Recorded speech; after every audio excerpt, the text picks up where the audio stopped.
pessoal, tudo bom?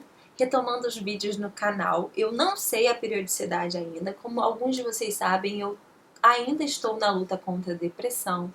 Isso me afastou muito daqui, isso também me consome muito na minha empresa, porque eu tenho que focar nos resultados lá.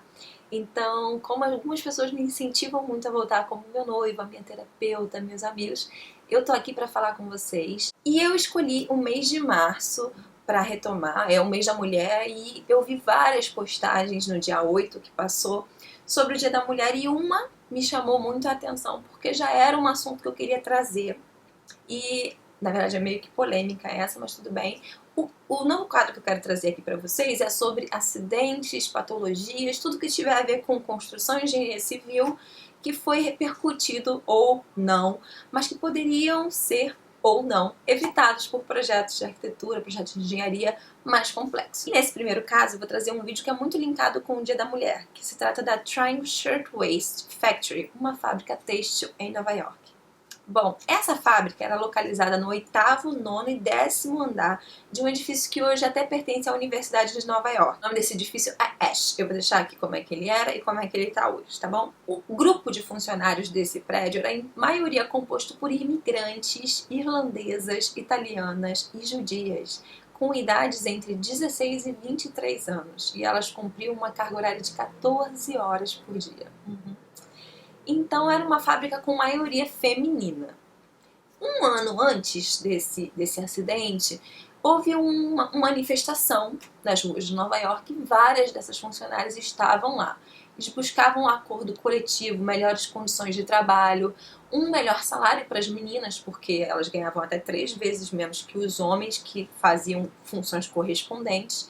Então a fábrica teve um aporte ali midiático, ela teve um momento ali na imprensa, porque as funcionárias estavam lá lutando pelas causas e tudo mais. Bom, no dia 25 de março de 1911, por volta das 5 da tarde, o fogo começa no 8º andar e ele se alastra rapidamente.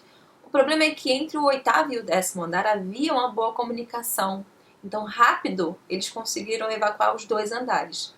E o 9º andar não, ele era a parte com mulheres que estavam mais tempo ali na produção e as saídas eram controladas, elas eram fiscalizadas ao sair e não havia rota de incêndio. Então, quando o fogo chegou, eles ficaram ali encurralados e eles não conseguiram dispersar tão rapidamente quanto as pessoas do 8º e do 10º andar. Logo que o fogo chegou, as pessoas obviamente se desesperaram, 129 mulheres morreram, 23 homens também, sendo que desse grupo, 62 pessoas se precipitaram pela janela. Então você imagina o desespero, gente, o fogo se alastrando rapidamente, era uma fábrica têxtil. Algumas pessoas morreram tentando usar o fosso do elevador, outras pelas janelas e outras foram com a chegada das chamas ou a fumaça tóxica.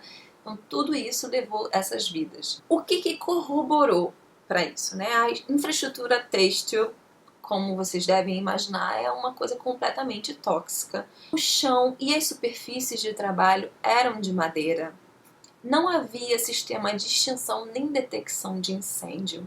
Não haviam extintores. As pessoas tinham o hábito de fumar dentro dos ambientes enclausurados. As lâmpadas ainda eram a gás. E, como eu disse para vocês, as saídas estavam trancadas porque elas eram supervisionadas e não haviam rotas de incêndio. Muitas pessoas acusaram os donos da fábrica por um incêndio criminal, alegando que isso tinha a ver com o manifesto sindicalista de um ano antes. Então, eles colocaram a culpa nos donos da fábrica por acharem que eles estavam represando aquelas mulheres que foram às ruas lutando por melhores direitos, mas na verdade o laudo provou o contrário. O laudo pericial provou que o incêndio começou através de uma bituca de cigarro jogada numa lixeira de madeira. Como todas as superfícies eram inflamáveis e não havia controle anti-incêndio, estava ali o resultado, né, gente? O fogo se alastrou. Infortunadamente, essas vidas foram perdidas, tanto de mulheres quanto de homens. E por que eu escolhi esse caso para começar? Porque agora, no dia 8 de março, eu vi várias postagens trazendo esse caso como um paralelo ao dia 8 e à escolha do dia 8, mas não teve diretamente correlação. Era um uso indevido de uma história, porque esses donos da fábrica pagaram indenização às famílias dos funcionários. A fábrica era completamente despreparada, o projeto da fábrica, dos ambientes, era completamente despreparado para receber aquele tipo de atividade e para combater qualquer eventual risco ou acidente. Então, muito importante é a gente ter na consciência de que na hora de projetar a gente precisa pensar nesse tipo de coisa, nos riscos, na segurança das pessoas, no quanto aquele espaço deve ser pensado, projetado e executado para que as pessoas tenham segurança durante as suas atividades.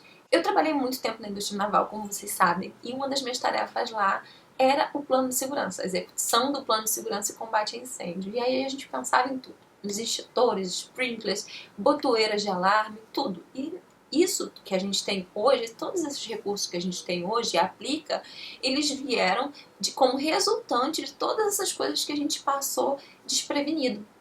E esse acidente fez com que várias coisas mudassem após. Como ter extintor, por exemplo, como mudarem as lâmpadas, por exemplo. Muitas coisas que a gente tem hoje são resultado do que a gente já aprendeu como lição.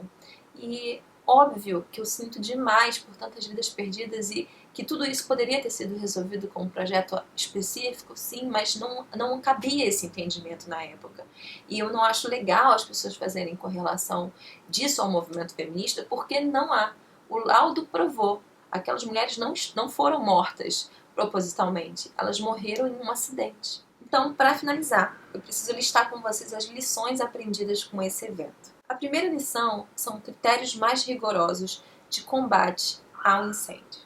Então, você ter detecção e combate a incêndio, aviso, alertas, sinais, fumígenos, luminosos, tudo que você puder em caso de incêndio, para que esse tipo de coisa seja mitigada, evitada, o que a gente puder fazer, a gente agir conforme as normas. Segurança no trabalho, né? Hoje em dia a gente tem formação de segurança no trabalho e a gente vê o quanto isso é importante e seria aplicável naquela época, que a gente não tinha esse conhecimento. Rotas de fuga. Gente, aonde você estiver, sempre procure saber qual é a rota de fuga. Tinha até um episódio da minha pós-graduação que eu sempre sentava perto da janela. Mas era um prédio, eu nunca tinha visto extintor ali. E eu falava, se acontecer alguma coisa, eu preciso estar perto da janela. E isso pode ser um pensamento pessimista, mas na verdade é um pensamento realista. Você estar perto da rota de fuga é a diferença que faz entre salvar a sua vida e perdê-la. Expansão sindicalista. Gente, antes desse episódio e depois dele, a gente viu a expressão que isso tomou, o crescimento da força sindical e a luta contra as condições de trabalho daquela época e até hoje para garantir boas condições de trabalho. Então é importante o sindicato, sim.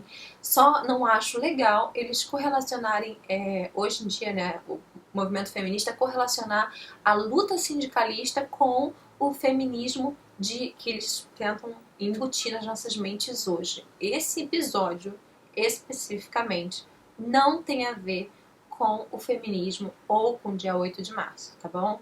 Só para vocês entenderem. Eu espero muito que vocês tenham gostado desse vídeo, que vocês acompanhem essa série de casos, me deixem aqui nos comentários sugestões de qual título eu uso. Deixa seu like se você gostou, seu comentário é muito importante para mim, me ajuda e me incentiva. Espero vocês no próximo vídeo, então. Um beijão e até lá. Tchau, tchau.